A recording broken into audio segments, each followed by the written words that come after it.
This is happening right now. A man is in jail after a drug raid in Woodland Park. The Taylor County Sheriff's Office says that nearly 2,000 fentanyl pills were recovered in that raid. 2 men and a woman are in the El Paso County Jail tonight, arrested in connection with an illegal drug operation in the Briargate area. 4,000 fentanyl pills, thousands of grams of meth and guns. The detective also says fentanyl is a problem in the community, with mountain patrols getting fentanyl off the streets on a daily basis.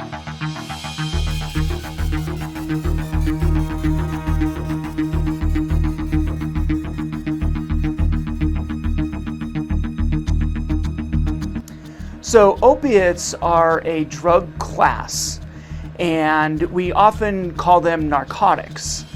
That's a common layman's term for them. But in the medical terminology, they are called opiates. And the reason that they're called opiates is because their origin is from opium. And a lot of people don't know that. And so all of the opiates, including morphine and codeine and any of the synthetic medications that we've made in the world that are all related to those drugs, are all called opiates. Fentanyl, which is very well known right now and a huge issue, is also an opiate, and it's just a sister combination or a sister chemical to the standard old-fashioned opiates. We can make opiates extremely strong just by changing a little bit of the chemical composition in them, and that's where you get the really strong drugs like fentanyl that have only need a little tiny amount, we're talking about micrograms, in order to overdose or have extreme effect on people's bodies. How do opiates act on the body?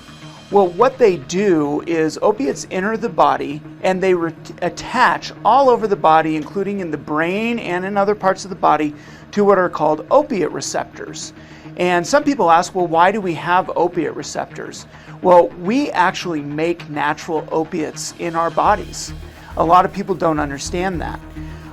We have a natural pain-killing mechanism, a chemical pain-killing mechanism in our bodies that we produce opiates, and they attach to the opiate receptors in our brain and other places, and then they dull pain.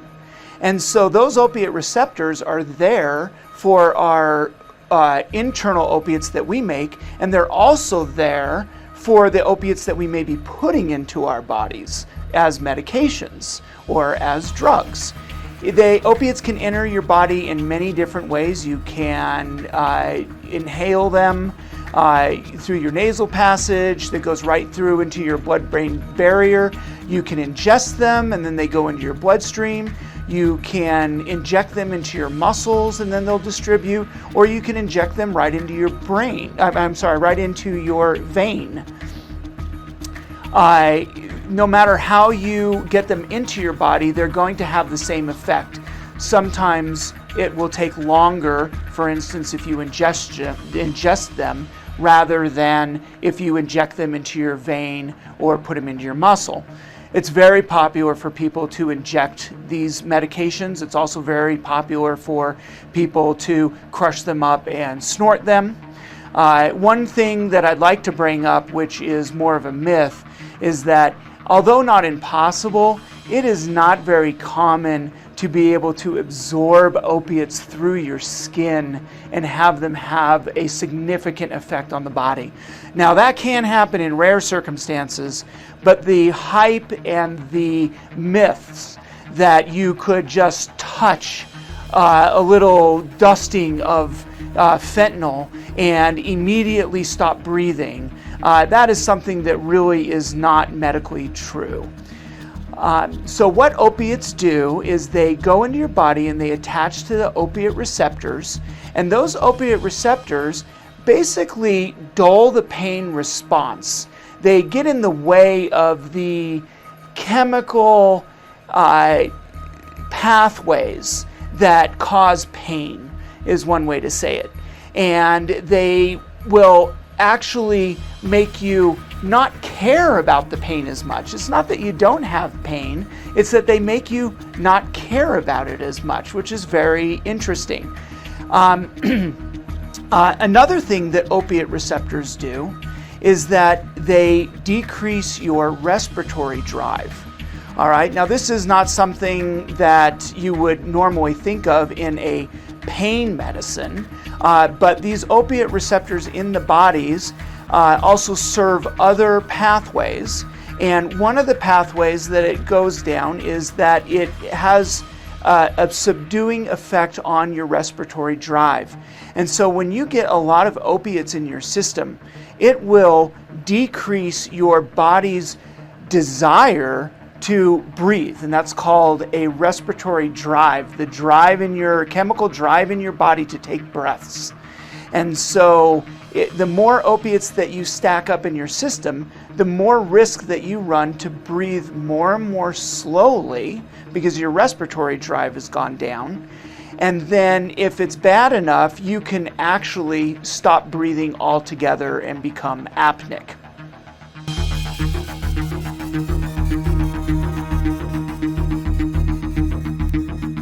Stimulants are another class of drugs that do exactly what they sound like they do. They stimulate the body, as opposed to medications that are downers or sedative medications like opiates, for instance.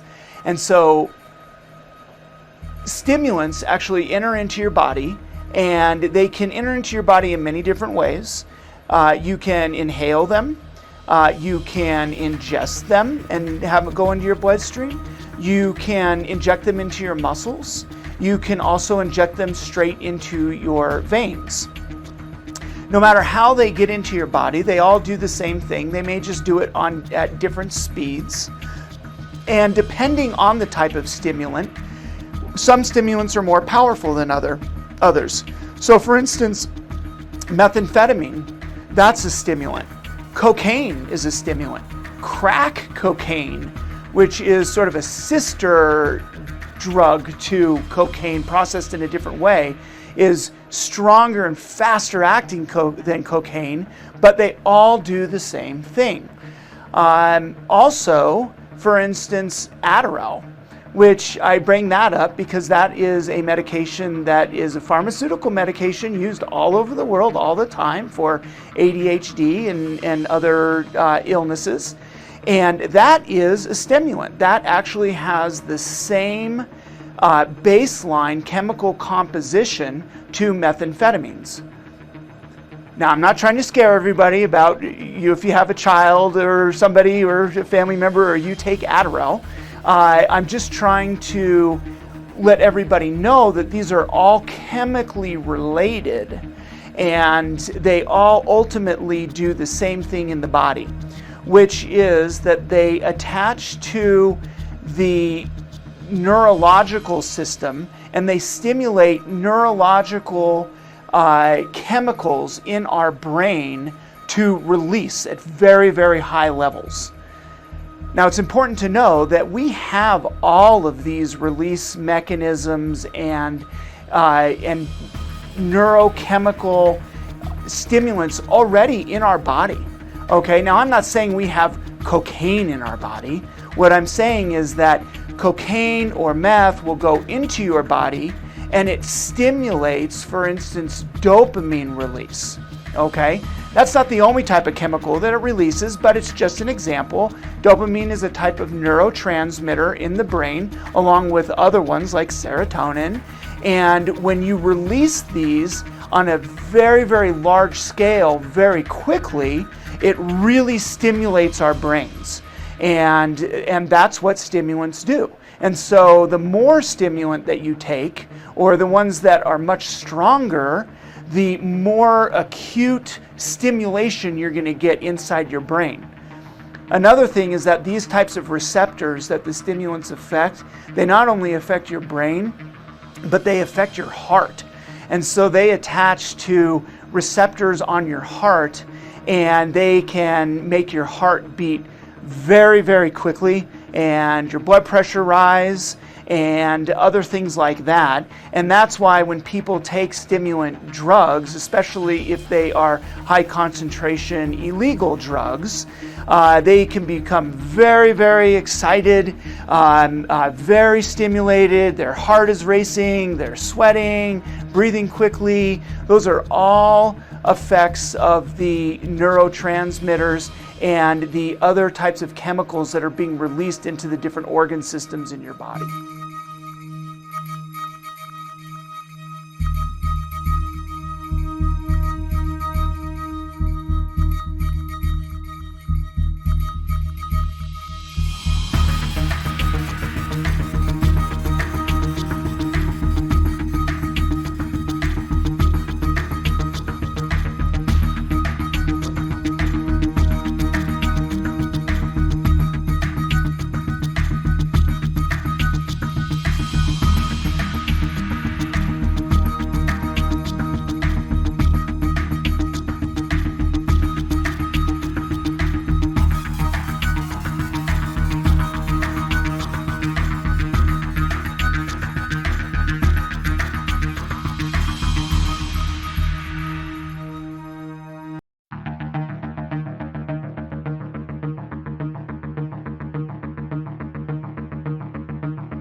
So Narcan is a medication that actually is chemically composed to fit directly into the opiate receptor in the body. And so what it does is it goes to the exact same receptor that the opiate medication or opiate drug is sitting in your body or in your brain and everywhere else in your body, and it kicks the opiate out and sits in the opiate receptor. But it doesn't stimulate the opiate receptor in the same way. And so you don't get all the effects of the opiates, meaning that you don't get sedated, you don't have decreased respiratory drive or respiratory rate. All right, and so what it does is it actually has what we call a greater affinity for the opiate receptor, meaning that the opiate receptor likes the Narcan more than it likes the opiate chemical. And so when the Narcan goes into the body, the opiate receptor will boot out the opiate, and it will insert the Narcan, and the Narcan will stay there for a while. Now, Narcan doesn't last forever.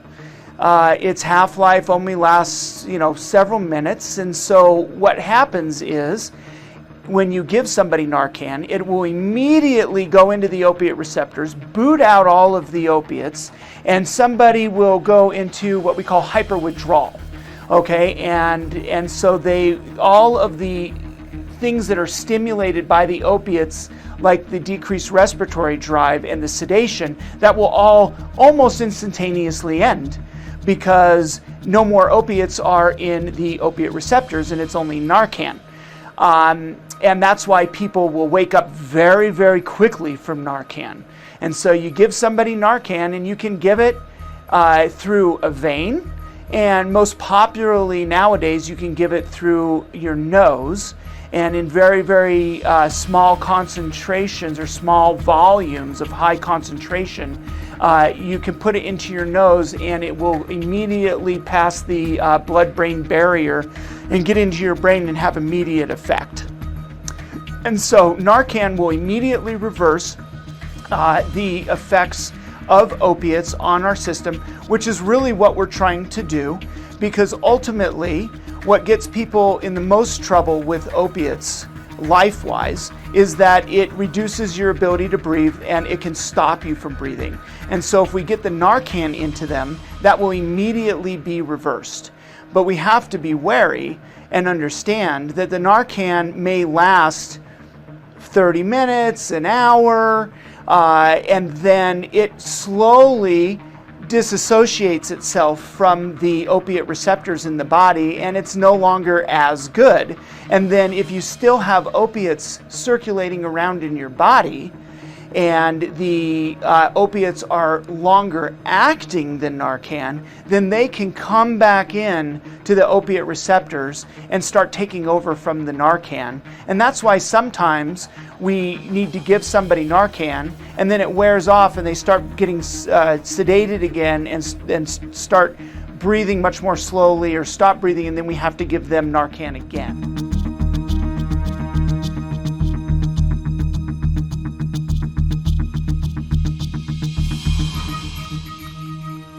So that is a myth, and it is absolutely not true, and you absolutely can overdose on a drug the first time you're using it.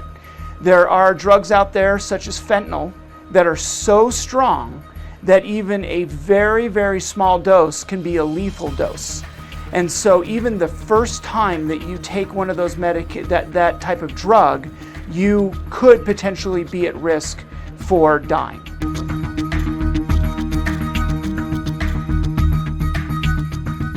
So that is not true either. All right, we have legal marijuana in our state of Colorado. A lot of people use it, and it is considered to be my term is a lesser drug, meaning that you run less risk of using marijuana and something physically devastating happening to you than other drugs like, let's say, fentanyl. Okay, but if you get enough marijuana into your system in the high concentrations all at once, you can overdose on that. Now, marijuana overdoses are not usually lethal. In fact, I think it would be extremely rare for a marijuana overdose to be lethal. But it certainly will put people out completely, with lack of a better term. I mean, you will be incapacitated on a marijuana overdose. And so it is not impossible to overdose on marijuana. It's just not viewed, it shouldn't really be viewed as a lethal overdose.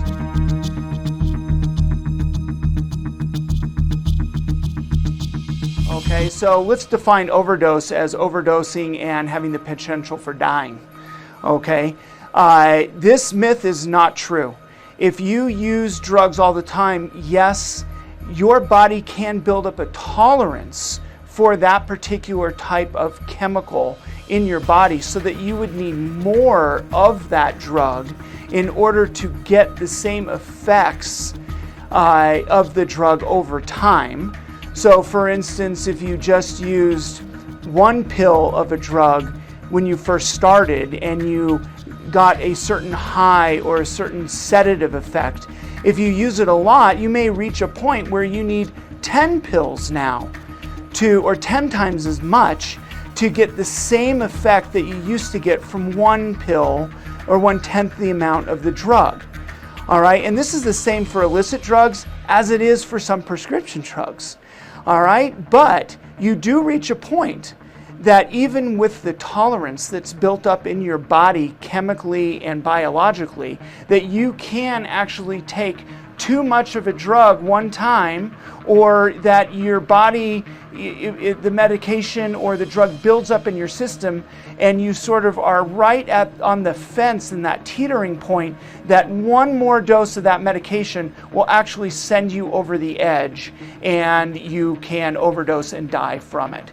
So it is not true that if you use a drug all the time that you can't overdose.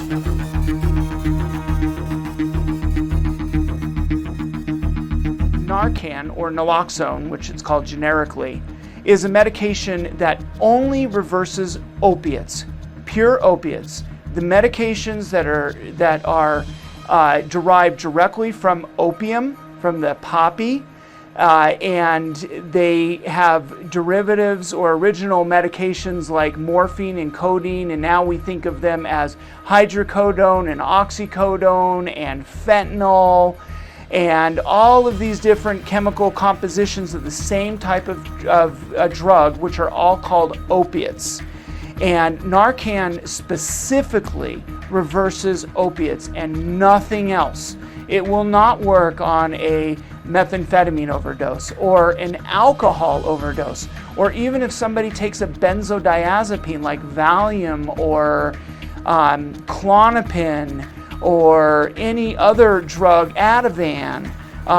Those are all different types of drugs that are medications and drugs that are sedatives, but they're not opiates, and therefore chemically they work differently in your body, and Narcan will not do anything for their reversal.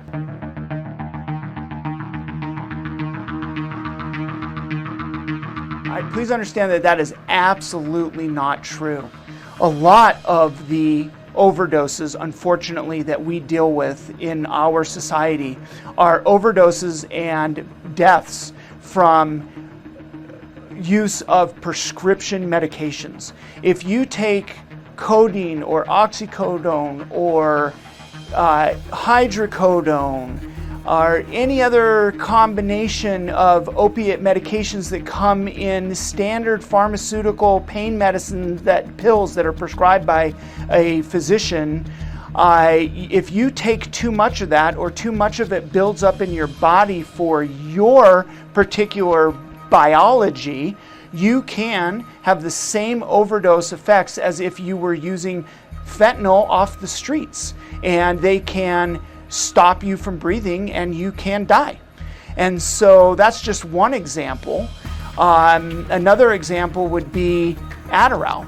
Okay, Adderall is a drug that's used commonly all over, and it is a prescribed medication. If you were to use that inappropriately, or it was to build up too much in your system, then it can actually cause really, really bad effects, and you can overdose on that. And so it really doesn't have anything to do with it being prescription or not prescription.